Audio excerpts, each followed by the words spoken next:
Thanks for everyone for tuning in to another episode of the Bully Resistance Show.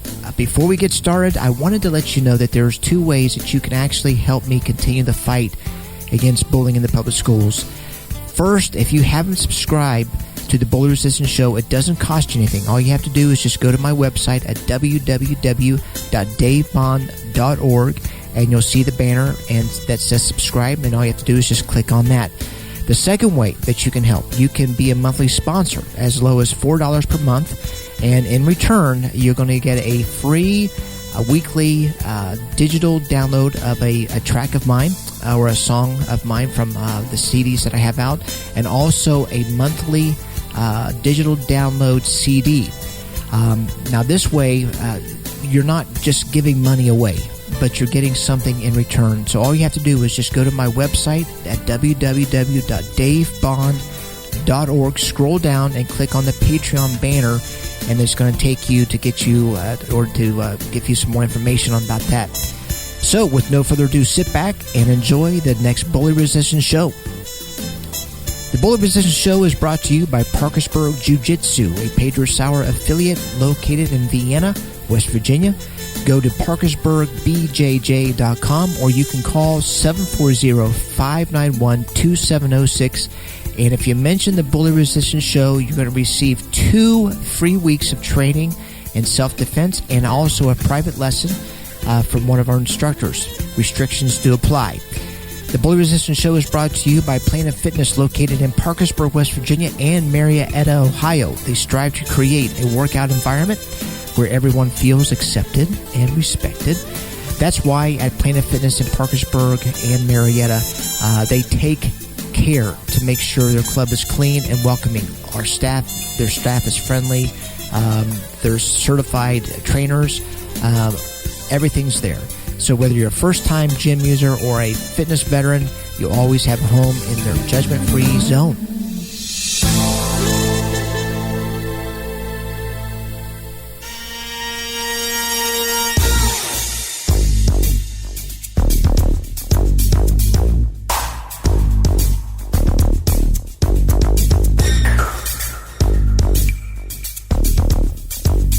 Welcome, everyone, to the Bully Resistance Show with David Wells, nationally known smooth jazz artist, CEO and co-founder of the Chocolate Jazz Foundation, and the co-host of a 2-hour syndicated radio program called Chocolate Jazz Radio.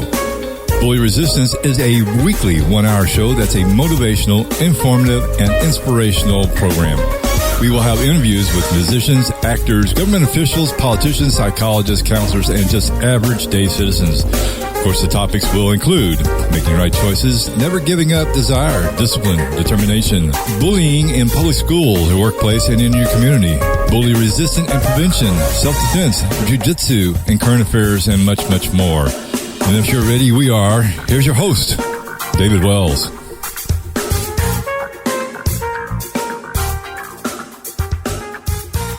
I want to thank everyone for tuning in to another episode of the Bully Resistance Show with David Wells. My name is David, and today we have a special guest that just released a brand new album called We're In This Love Together, a tribute to Al Jarreau. Also, he was Al Jarreau's music director, co-vocalist, and bassist for about 22 years. So at this time, I want to introduce Chris Walker on the Bully Resistance Show. Chris, thanks for coming on the show, man. Oh, happy to be here. Thank you for inviting me. Well, good. Hey, before we get started, can you just give the listeners just a little bit more background about yourself, like where you were born and raised, and how you actually got started in the music career? Sure. I was born in Houston, Texas, which is where I currently reside as well. Okay. I was brought up in a family gospel group. We sang predominantly quartet gospel music with my father and my 2 brothers. And I did that up until I left home when I was 18 years old, basically. Okay, let me ask you this, not to get sidetracked, but you know this the coronavirus is like all over the media and everything else, and I know that a lot of my friends, you know, they're full-time musicians. They make their living by performing and everything else, and just today. I was supposed to be going into Cleveland to play at a women's conference, and they called me and they canceled. And I guess in regards to Ohio, they banned any gatherings over 100 people. Has a coronavirus affected you as an artist, or are you just not on the road right now? Well, I'm actually scheduled to perform in Florida, in Miami, April 4th, and I haven't heard from them yet regarding cancellations. I've been checking the website, and it seems like it's for the 6th annual Sankofa Jazz Festival. Oh, wow. And currently, it's still happening to my knowledge. Wow. But and I have a performance coming up in St. Louis as well, and the promoter reached out to my manager and just inquire as to whether or not I wanted to still do it. And of course, I still want to do it. Sure. But everybody's on pins and needles concerning the coronavirus, and I'm just prayerful, and I'm just God is in control at the end of the day. So and of course, everyone's safety is first and key. Sure. But we'll see. And also, the Dave Koz cruise is coming up in May, and I'm scheduled to perform on that as well. And to my understanding, the cruise ship that we're using has been docked at one of the islands that hasn't been infected, and it hasn't been used yet, and it's being sterilized, and we'll be the first ones to use it. Oh, good. So at the moment, it's still happening, and then we'll South Africa later in the year. So we'll see. Hopefully, it's far away enough where it won't be canceled. So we shall see. That's good. I want to talk about Dave Koz, but I'll do that later on. But anyway, in growing up, one of my favorite artists of all time that I love listening to was Jarreau. I mean, he had, I remember these songs that he did. It was like After All, and then We're in This Love Together, and then Morning, right, and Moonlighting, all these songs. And how did you get the opportunity to work with Jarreau? I mean, how did it all come about? Well, I attended the New School for Jazz and Contemporary Music in New York City, and that's a whole other story how that happened. Sure. But one of my professors was Gil Goldstein, and he received a call to do some orchestrations for Al's orchestral show. And they needed a bass player, so he thought of me, and he called me up and invited me out to California. So I go out to the rehearsal. I read the music. Al walks in, and the rest is history. Wow. And so I did the orchestral tour, and after that, Al asked me to join his regular touring band, and I did, and became his music director shortly afterwards, and ended up staying with him for 20-plus years, I believe in what I call divine appointments. And that was definitely a divine appointment. Let me ask you this: what kind of person was he on the road? I mean, was he was he like a perfectionist? Was he serious all the time? Was he hard to get along with? Was he Al serious? Heck no. The same guy that you saw on stage was the same guy off stage. I mean, really? He loved to laugh. I have video footage of us on the bus just cracking up. I mean, and having such a good time. No, he was full of life, joy, and I mean, I rarely ever saw him upset about anything.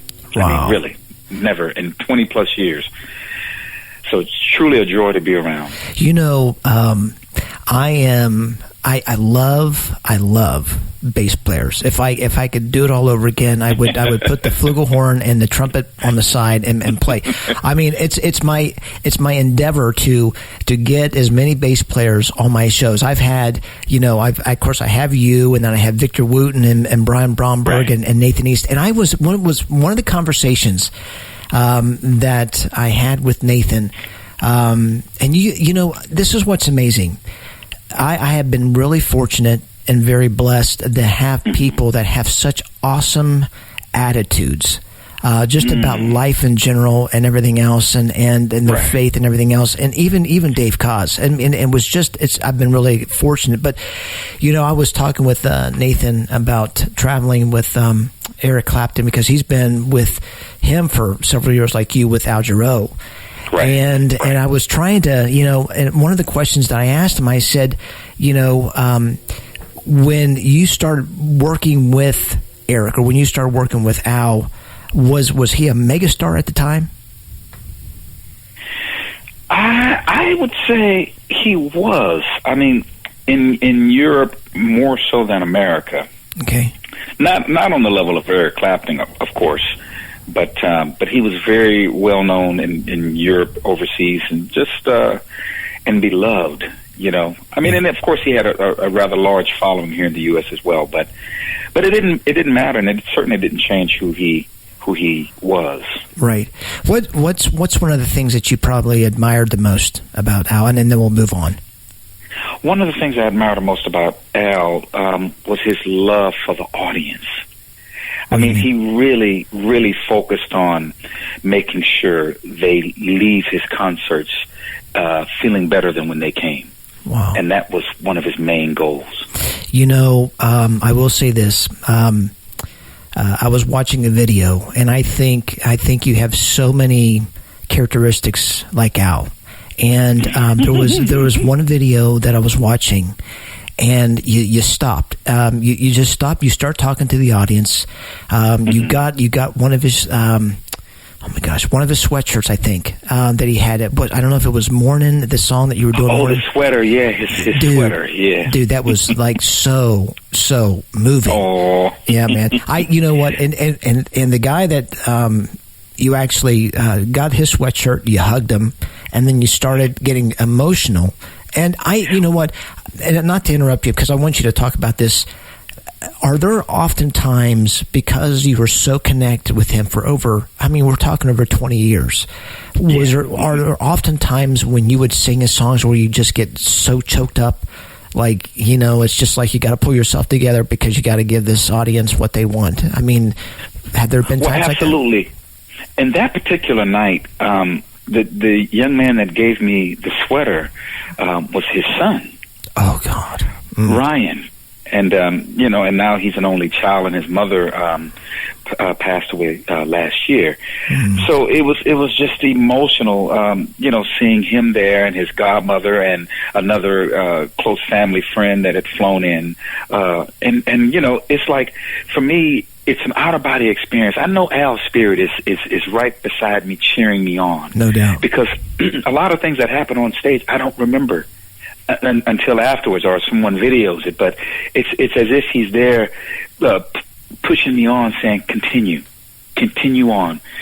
You know, because he's definitely in me, his spirit. And people have told me that my hand gestures are even like his. Dude, yeah, it's amazing. Let me ask you this, not to interrupt you. Can you give us one story that you remember, that you'll always remember about Al Jarreau, even if it was on the road or off the road, or you guys having dinner or something? Well, I do have one story in particular. Well, we're somewhere in Europe, preparing backstage for the show, and Al's in his dressing room, and it's maybe 30 minutes before we go on stage, and he has a routine that he does before he goes on stage. But anyway, this particular day, he was in a funny mood. He comes out of his dressing room with some boots on, no shirt, and his underwear in the band's dressing room, singing a song, Tangerine.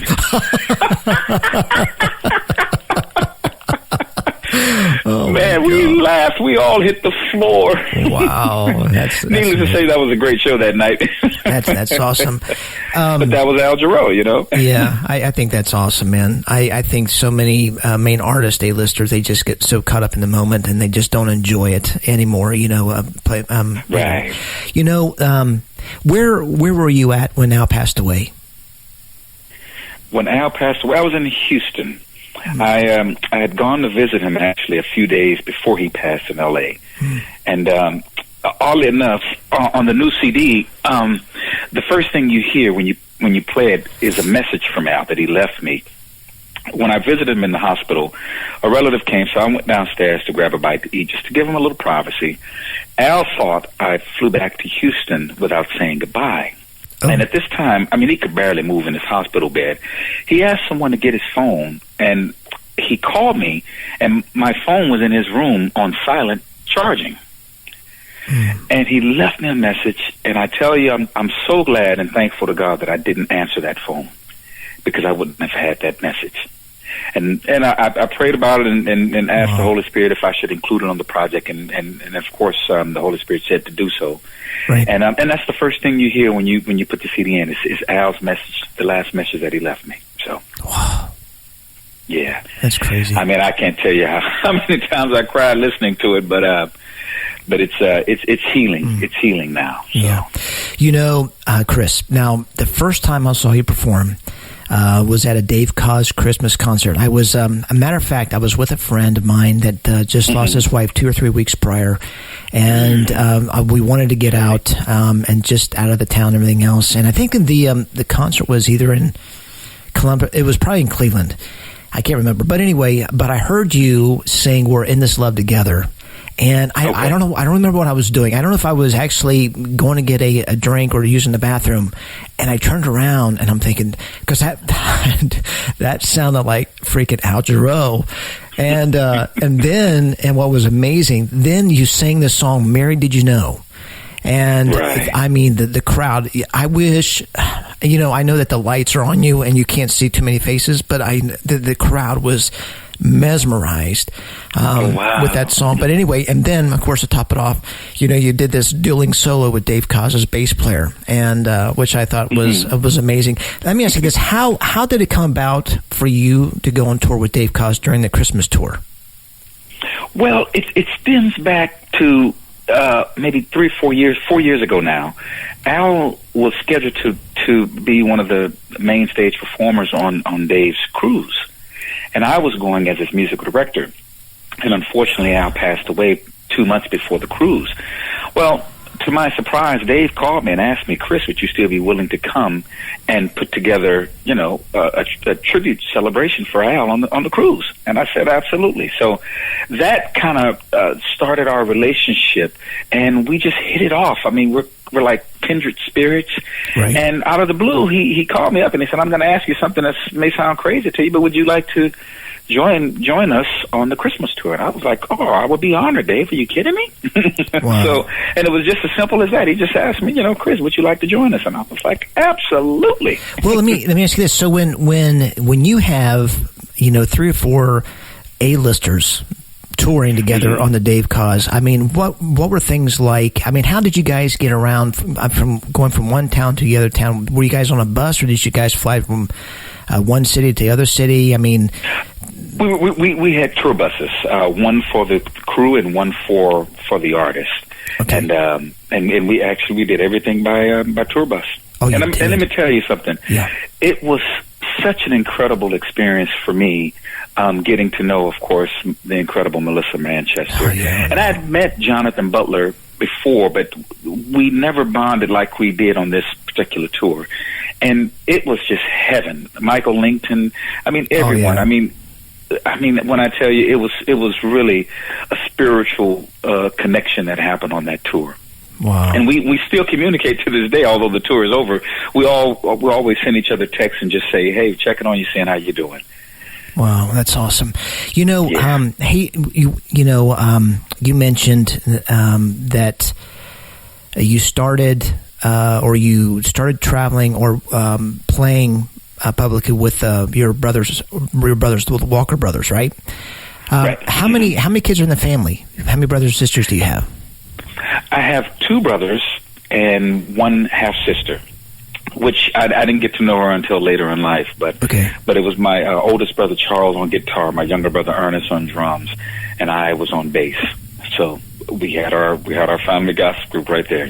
Okay, I not to bore you, but I'm in a family of 7 brothers and sisters, and when I was reading your bio, I'm the second to the youngest, and we had a gospel group called the Wells Family. And it's not one of those moments that you want to remember. Let me tell you, we were not that good whatsoever. But it was during the time where you remember the Partridge Family, the Brady Bunch. Yes. Okay. Mm-hmm. Well, anyway, when I was reading your bio, it said that you started playing the bass at 8, which was I started when I was 9, and then you got your start in church as a member, of course, your family's group, the Walker Brothers. Tell me why you started actually playing the bass versus any other instrument. Well, originally I started off on the drums. Okay. And my father, we had another, because we were so young at the time, we had another bass player. And when the guy stopped coming for whatever reason, my father put the bass in my hand upside down because I'm left-handed. Didn't change the strings, he just flipped it upside down. Right. And that's basically how I started playing the bass upside down. Wow. And so, and of course, to me, it's the right way, because as you're ascending in the sound of the notes, your hand motion is actually going up, as opposed to the opposite for a right-handed player. But anyway, right. That's just a technical tidbit. Right, sure. You know, let me ask you this. Because the way the music industry is going, and you can probably talk about if it affected you or how it affected Al, especially the way, you know, people buy and listen to music. You know, a lot of musicians that travel and perform, you know, where they push their music on radio and they sell their CDs, a lot of them have another job on the side, and they can be promoting different events, or they might be doing private lessons, but they do have something else on the side to help supplement their income.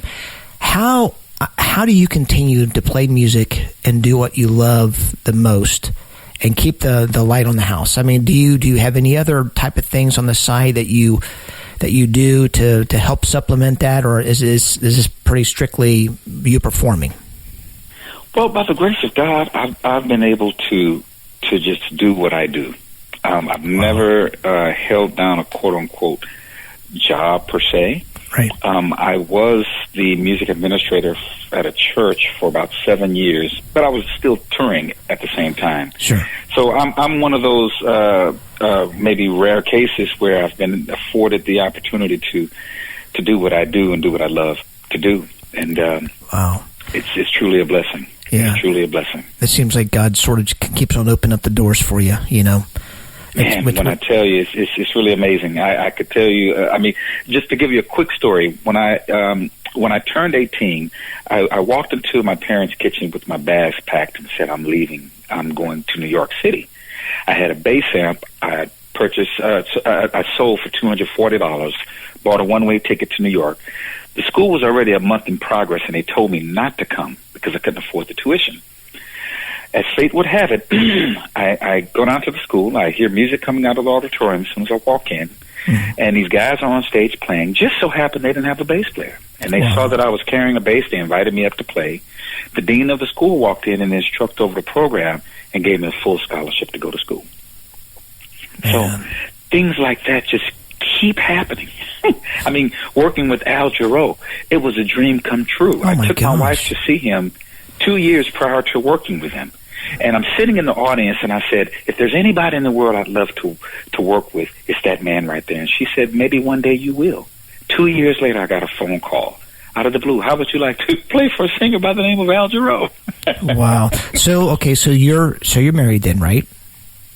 I'm sorry? So you're married and have kids? Or? Oh, yes, I am. Mm-hmm. Okay, how long have you been married then, Chris? We've been together for 27 years. 27 years. Do you have any kids? Just one. Mm-hmm, just okay. One. And how old? He's 25. 25 years old. 25. You know, during the school year, I spend a lot of my time going into public schools, you know, fighting against bullying and you know, making right choices. And I talk a lot about making right choices. Now, I was raised in Dallas, Texas. I went to Duncanville and DeSoto and Oak Cliff, and then I went to Oral Roberts University, majored in music. And but when I go into the schools, you know, I let them. One of the things that I mentioned is that, you know, the choices that we make will lead us closer or further away from our dreams. And I said this because I think a lot of more so kids get in a rut and they don't start dreaming. They don't dream. They're not ambitious. They just don't think about the future. Of course, you know that. Yeah, I mean, it's when they get older. You know, I'm talking about kids that are, you know, are seniors, and I tell them I mentioned this to them. I said, you know, the easiest choice for us to do when things aren't going our way, when things are going tough, is to quit. Anybody can quit. It's the easiest thing to do. That being said, has there been times in your music career when you felt discouraged, like when things didn't seem to go in your favor? Never. And it was just God's just been faithful, obviously. Absolutely. And even in the darkest times, there's always a light somewhere. And I guess that's, I mean, and the God that's inside of us it doesn't give me fear. Mm-hmm. It gives me, inspiration and hope. I mean, and the thing about it is I carry that attitude and that positivity with me everywhere I go, no matter what the situation is. Mm-hmm. Because we have the power to change the outcome because of the power that God has given us. Right. But if we don't know that going into situations, well, then, you would never hear me singing a pity party song. Never. Right. It's going to always be uplifting. And if I can't see the way, I know that God will make a way. Right. So I've never once thought about giving up or quitting the music industry. It's what I do. It's the gift that God has given me. So, see, I can't. Just to let you know where I'm at in this, state of mind, and because I've been traveling full time for about 20 years, and okay. My, every morning I really focus on, my devotions in the morning, and I focus, and read scriptures about anxiety and about worrying and everything else, because it's really been a huge fight, and I don't know, I just feel like even though what has happened, how I got from Dallas to here was, I was visiting, my grandparents, and I was working. I met my wife, and 8 months later I got married. So I've been here. So I have 2 kids that graduated. My daughter has a job down in Nashville, a good job as something like a midwife, and my son is getting an apartment down in Nashville. And it's funny because I just feel I feel closure to West Virginia. It's not that I have anything against West Virginia. I just feel like the time that I put in fighting against my foundation with the bullying, it just feel like things are getting harder for me, and it seems like, okay, obviously God is, and I don't know. I mean, I just and what's any major decisions that we make, and you've been married for, like I said, over 20 years, you don't make them by yourself. You're in agreement with your wife. Absolutely. And that's, so even though now 3 or 4 years ago, I promoted the Nashville Ribbon Jazz Festival. That was it was amazing an event, because I tried to do a jazz festival in West Virginia, which was crazy. I mean, it was free to the public. I was raising funds. I was flying people in, Steve Oliver, and all these people. And I'm thinking, why am I doing this? And I'm thinking, well, I know that Sharon Kay, down in Nashville, she supports me. And to make a long story short, I said, listen, if I come down and promote a Nashville or put a festival together, would you be able to help? And she said, sure. So it was crazy, because it was the first time we had it downtown. I've never been to Nashville until 2 weeks before the promotion. This is just the way God is. How He's been faithful to you. This is just showing favor in a huge city that I've never been in. And things, what happened was that we were able to we brought in Paul Brown, we brought in Steve Oliver. We were bringing all these artists, and the tickets, we sold 1,500 tickets the first time, and it was really a breath of fresh air. So I feel like God is just moving us into a totally different city, and to pick up where we left off. But anyway, I don't mean to get sidetracked. My wife tells me, oh no, it's fine. It's fine. Okay. I mean, and like you, I started a nonprofit organization called DocFest to honor my high school teacher and to raise scholarship funds for deserving HSPVA jazz students going to the new school for jazz contemporary music. And of course, starting off, my teacher said, if we could raise $2,000, that would be great. And I said, well, Doc, we're going to raise way more than $2,000. And to date, we've contributed roughly $150,000 to the scholarship fund at the new school. Wow. So I'm very proud of the work that we've been doing in that area. So it's wherever God leads you. And the thing about it is, no one is paid for their services. I mean, for DocFest, I'm terms of the board members, everything is volunteer. Yeah. We all volunteer. So it's But That's you know, it's amazing. wherever God leads you, man. That's you know, right. He'll provide the means for you to do what you have to do. With the Jarreau project, everybody thought I was crazy when I said I'm going to do this project. Right. And I said, well, the Holy Spirit told me it was my assignment, so I'm gonna do it. In 30 days, I raised $50,000 through Kickstarter. In 30 days. Jeez. So, everybody thought I was absolutely crazy. But I said, look, to get the lineup that I know should in an honor Al the right way, I said the Holy Spirit's going to provide the means for me to do it. Wow. Let me ask you this. Before we talk about any further about We're in This Love Together, let's take a listen to the title track of your new CD, We're in This Love Together.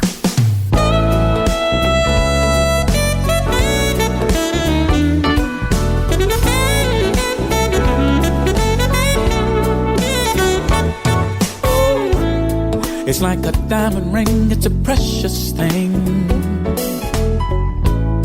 and never want to lose it. It is like a favorite song that we love to sing.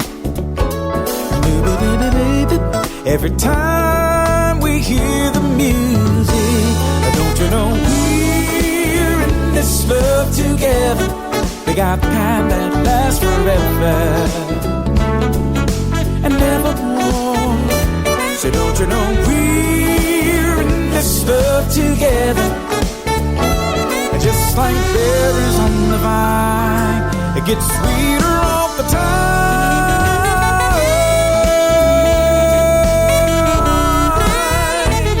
All the time. Oh, it's like a rainy night and candlelight, yeah. And ooh, it's so romantic, so romantic. We got this whole thing working out so right. And it's just the way we planned it.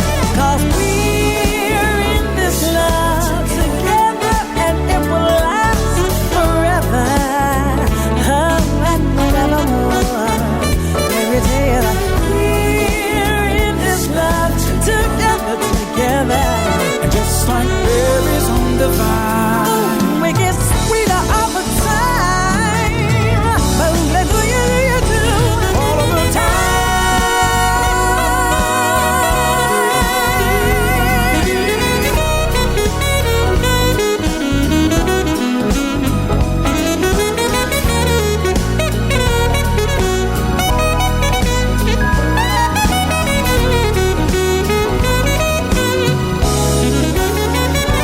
Don't you know we're in this love together?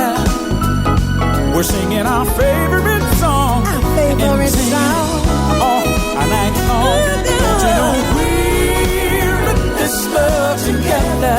We got the kind of love that will last forevermore and You know nevermore. we're in this love together.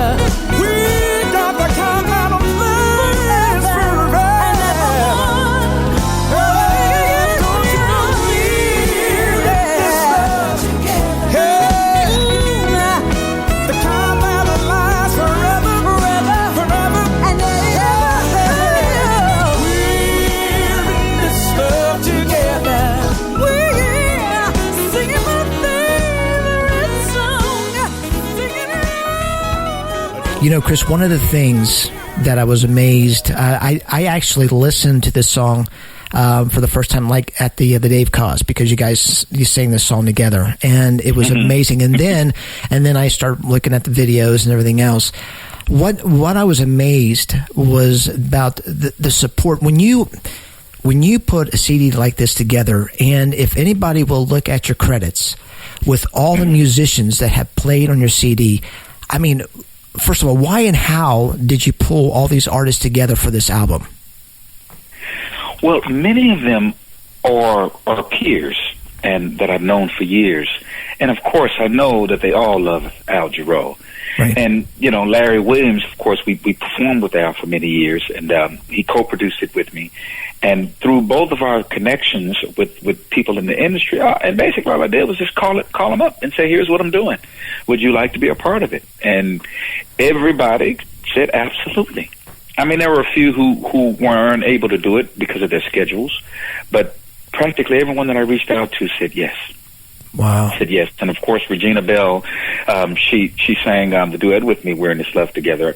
She, I've known Regina since I was 19 years old. She gave me my start in the music business. Wow. And we're still friends to this day, Right. Al Jarreau is, his steps, I mean, it's hard to fill his steps in regards of his, it's his talent and everything else. It's like me doing a CD of doing the Miles Davis tracks or Chuck Mangione tracks, and you to do a tribute CD of Al Jarreau's music. I mean, was there any pressure? I mean, just to keep the integrity of Al Jarreau and the style and the quality of his music? Absolutely, but I put the pressure on myself, and actually, what I decided to do, I said, you know what, it's going to be what it's going to be. I said, there's only one Al Jarreau. I so I can forget that. Right. So let me just do the best job that I can do, and like for example, on Take 5, for example, sure, we did it live, and I said the take is going to be the take. Wow. That's it. What am I going to do? Right. Same thing on Morning. We went in the studio and recorded the basic track. The intro was live. Larry and I did that at the same time, and then because I played bass on most of it, right. And I went back and did the vocals after we laid the basic tracks. But for some reason, Morning, I said right after we recorded, I said I want to go in and sing the lead right now. So I went in and sang it from top to bottom, and maybe punched 2 spots, and that was it. So I tried to just make the take and said that's it, as Al probably would have done, Right. So now, where was the studio at in California? Actually, in El Paso. Okay. We recorded the basic tracks at a studio in El Paso. Okay. And then, yeah. I have. We've been putting a CD together called "Lean on Me," and we're getting we've got a few of these artists on it, like the Brian Bromberg and then Vale Johnson and Steve Oliver, and I can't tell you, man, it's so difficult, because a lot of these musicians, they're busy. They're on tour, right. But when they get in the studio, it takes them 30 minutes to do it, and right. But it's just because I don't know how many you have. It was like maybe 15, 20 different huge artists that you have on there. But anyway, another question I have for you. Let me ask this: How did you go about picking the songs on the CD then? Well, I did a survey on Facebook and asked people what were their favorite Al Jarreau songs, and based on their responses, I compiled a list and pretty much included the ones that people came back with. And sure. But there were a few songs that are just special to me, like "The Flame" right. and "Not Like This." They weren't high on the poll, but they were just special to me personally, and I just wanted to include those. And then, of course, 2 originals that I wrote for it as well. Okay. Well, let me ask you this. I want, before we wrap things up, the time flies, and I wish we had more time. And I do. I mean, I could talk to you all day, but I did tell you 30 minutes, so I want to keep true to my word. Towards the end of the interview, I ask what we call super questions, and you can just answer. You can answer the questions just with short answers, and we can go ahead and get started if you don't mind doing that. Okay, no problem. Okay, the first one is, what is your definition of success? Waking up every morning. You're not that old, Chris. But that's a good one. Well, to me, that's success. I mean, it's what you make it. Yeah. I mean, just simply waking up every morning for me is success. Yeah, that's good. What's let me see. What's one word that best describes you? Joyful. Definitely. Yep, definitely. I can tell you that in the first 5 minutes. What is one of your biggest pet peeves? Okay, let's do this. When you're on tour with Dave Koz, and we won't mention this to Dave or anybody else, but what was one of your biggest pet peeves being on tour with Dave Koz? I had none. Come on now, Chris. I knew you were going to say that. Are you sure? No, it's true. Okay. I honestly, I mean, if I had one, I would honestly tell you. Okay, let's go back to this. So, do you have a pet peeve? My only pet peeve is musicians showing up unprepared. Oh gosh, that's a pet peeve for me. Man. Especially when I've given you all of the music a month in advance and you show up unprepared. Okay, that just doesn't happen. Let me tell you this. Let me tell you my story. I did a festival in San Antonio, and Paul Brown was there, and I rehearsed with the band, and it was absolutely horrendous. And my goodness. and then so anyway, so I left the conference room. We set up in the hotel conference room. Then Paul came in, and he told me before he goes, would you be able to play on a couple of songs? I said sure. So I did. I studied, made sure I knew what I was doing and all the chord changes and everything else. I walk in there, and just to sit, and he was like so frustrated. And we talked afterwards, and he said, I can't believe this. I hate when people are not prepared. And you know, and here's the problem is that a lot of these festivals, I mean, they're pinching pennies or trying to make something happen, and so they go ahead and get their own.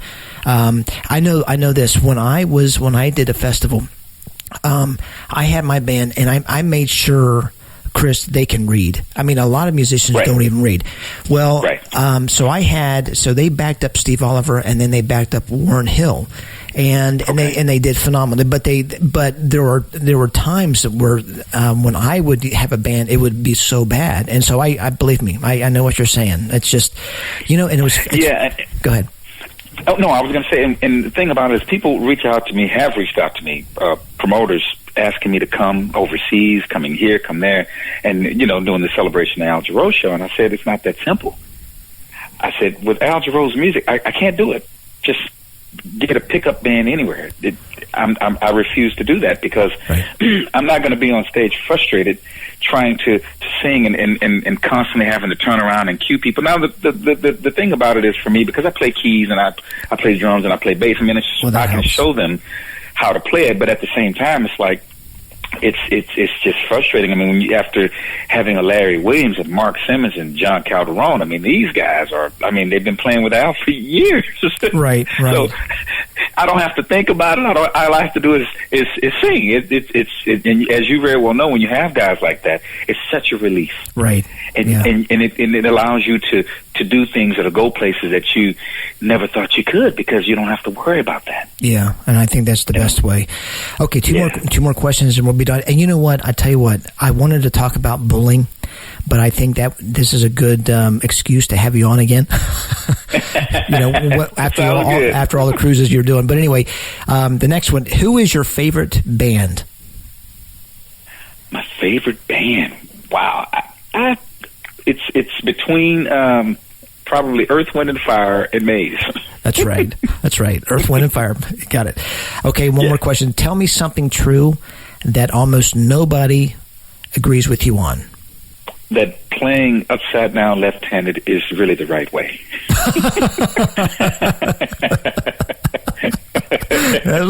That was good, Chris.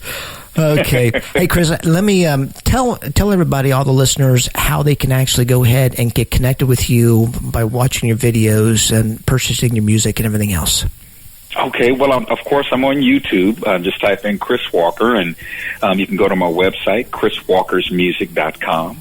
I have a lot of videos listed there, and I'm on, of course, Facebook. My Instagram is Chris Walker Chat, CHAT, and you can find the music, you know, all digital outlets, and also on Amazon. Okay, so what is your website again? chriswalkersmusic.com. chriswalkersmusic.com. And what I'll do, we'll go ahead and promote this when the show comes out. Well, awesome. Well, that's about all we have for the Bully Resistance Show with David Wells. Before we go, I want to let everyone know that you can help me fight against bullying, and one of the ways that you can do this is actually by bringing awareness against bullying by sharing this show with Chris on social media, through the Facebook page, Twitter, Instagram. Also, if you haven't subscribed to the Bully Resistance Show, it doesn't cost you anything. Just go to my website at www.davebond.org, and then probably the most important, you can be a monthly supporter as low as $4 per month, which is just one specialty coffee at Starbucks. And depending on your sponsorship, what we're doing is, instead of you just giving money away, depending on your sponsorship, you can receive one track a week, or you can actually receive one free digital download of any of my CDs. This way, you're not just giving the money away. So for more information, just go to my website, www.davebond.com, and click on the Patreon banner. So until next time, thanks for listening.